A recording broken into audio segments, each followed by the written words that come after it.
High friends, welcome to Yashikar. இந்த ஜோடிக்கிட்ட இருந்து இந்த ஒரு விஷயத்த எதிர்பார்க்கல அப்படின்னு தான் சொல்லணும். எஸ், யார் அப்படின்னா நம்மளோட அன்பு அண்ட் கதிர் 2 பேரும் ரீசெண்டா பனிவிழும் மலர்வனம் அப்படிங்கிற சீரியல்ல ரொம்பவே சூப்பரா கலக்கிட்டு இருக்காங்க. அன்பு அ இவர டாமினேட் பண்ற மாரியும், கதிர் அன்புவ டாமினேட் பண்ற மாரியும் 2 பேருக்குள்ளவும் ஒரு சின்ன ஈகோ இருந்துகிட்டு 2 பேரும் மாத்தி மாத்தி போட்டா போட்டியோட அவங்களோட லைஃப் போயிட்டுருக்கு. ரொம்பவே சூப்பரா தான் இருக்கு அந்த போட்டா போட்டியுமே. இன்னொரு பக்கம் அனுபமா அப்படின்னு சொல்லி அவங்களோட ட்ராக்கும் ரொம்ப அழகா காமிச்சிட்டுருக்காங்க. சேரன் இல்லாமயே ரொம்பவே ட்ராக் ரொம்பவே சூப்பரா நகர்த்திட்டு போயிட்டுருக்காங்க. சேரனோட என்ட்ரிக்காக தான் காத்துட்ருக்காங்க. டீமும் காத்துட்ருக்கு, ரசிகர்களும் காத்துட்ருக்காங்க அப்படின்னு சொல்லலாம்.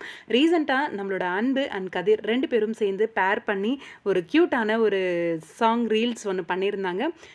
பீலிங்ஸ் இப்போ ரீசெண்டாக ட்ரெண்ட் ஆகிட்டு இருக்க அந்த பீலிங் சாங்க்கு ரொம்ப சூப்பரான ஒரு டான்ஸ் பர்ஃபார்மன்ஸ் பயங்கரமாக இருந்துச்சு. ஐயோ, நம்ம அன்பு கதிராயுது அப்படிங்கிற மாதிரி அளவுக்கு சூப்பரான டான்ஸ் கொடுத்துருந்தாங்க. ரொம்பவே ஆச்சரியமாகவும் இருந்துச்சு. அடிக்கடிக்கு இந்த மாதிரி ரீல்ஸ் பண்ணலாமே. 1 மில்லியனை போஸ்ட் பண்ணி நேற்றுக்கு தான் போஸ்ட் பண்ணாங்க. இன்றைக்கி 1 மில்லியனை தாண்டி வியூஸ் போயிட்டுருக்கு. அன்புவும் நம்ம சித்தார்த் பொறுத்த வரைக்கும் சூப்பராக டான்ஸ் ஆடுவாருன்னு தெரியும். நம்ம வினுஷா அவருக்கு ஈக்குவலாக பயங்கரமாக டான்ஸ் பண்ணியிருக்காங்க அந்த ட்ரெண்டிங் சாங்க்கு. ரொம்பவே சூப்பராக இருந்துச்சு, பார்க்குறதுக்கே அழகாகவும் இருந்துச்சு. இந்த மாதிரி நிறைய ரீல்ஸ் பண்ணுங்கள். உங்கள் பேர் எங்களுக்கு ரொம்ப பிடிச்சிருக்கு. டைமிங் தான் ஒத்து வர மாட்டேங்குது. பாப்போம், வெயிட் பண்ணி உங்களோட கருத்து என்ன? இந்த ரீல்ஸ் பார்த்தீங்களா? எப்படி இருந்துச்சு?